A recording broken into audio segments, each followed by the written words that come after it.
Here's your Storm Track 7 forecast.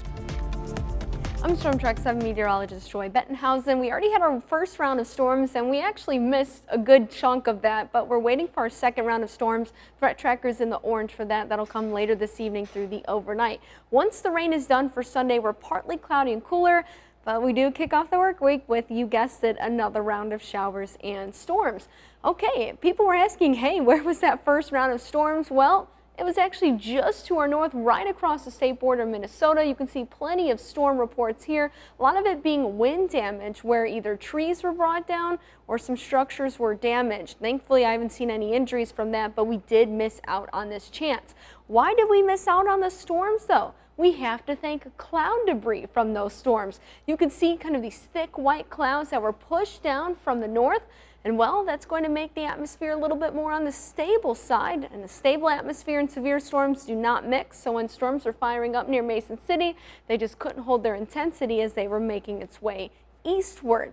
Now, what do we have over us now? Just some non-severe storms and some rain. This severe thunderstorm warning is for Wisconsin, so we can't neglect that. We do have non-severe storms firing up near the Fort Dodge area. In terms of our central counties, just light rain showers spreading from about Waverly, just east of Iowa Falls, Waterloo, Manchester, Vinton. That rain will continue to spread east over Dubuque and Monticello as well. Now our attention turns to the west. This will be our second round of storms. We're already seeing some on the severe side firing up in Nebraska, all ahead of this cold front. Attached to a low pressure system, which was giving us that warm front that not only boosted our temperatures today, but acted as that focal point for the first round of storms. That front will likely continue to move eastward throughout the rest of our evening. High temperatures were also a big talker today, as we were near 99 in Washington for a high, 98 in Iowa City, 92 in Waterloo. Cooler to the north, all thanks to that cloud cover, where highs were at about 86 for Decorah. Now, we're still under a level 3 risk out of 5 for the northern portions of our viewing area. Central, level 2, further south, level 1. That's for this second round of storms that could pose maybe 70, 75 mile per hour wind gusts, as well as some large hail. Can't rule out the isolated tornado, although that would be the lowest threat in terms of all three. Let's talk about when we could see these. Somewhere between 8 and 10 o'clock. These showers and storms will fire up out west and eventually make it to our western counties later this evening.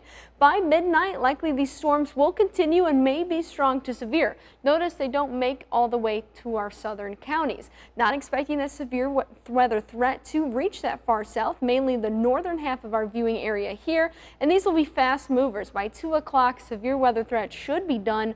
Rain should be almost not, if not completely out of the viewing area, but a few more storms may fire up ahead of that cold front as it slowly works its way through about Sunday morning.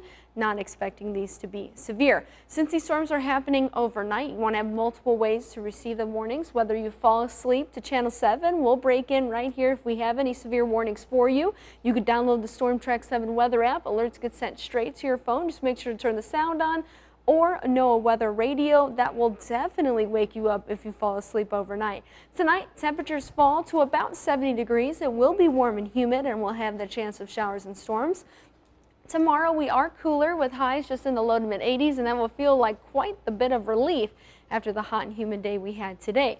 City by city forecast: Waterloo, Dubuque, Cedar Rapids, and Iowa City. We're staying in the 80s through the rest of the 10-day forecast, but the first half of the work week actually looks a bit on the wetter side.